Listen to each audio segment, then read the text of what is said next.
So, ito naman ang labas ng bahay namin. Mga neighbors.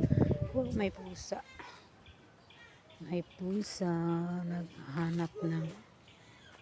Yun yung garden namin. Oh, ito lang sa amin. Itong bahay namin. Yan. Yan yung doon banda ang amin. Dati sa amin ito. Pero hindi na ngayon. Okay. Ito lang. Very simple lang. Okay. Uwi na ako.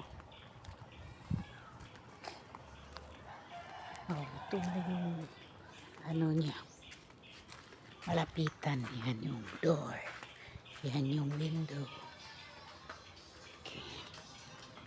Ito yung kasama kong tupakan. Laging tinutupak. Madalas kaysa hindi ang tupak niya. Ngayon may tupak yan siya. Yan. Oh.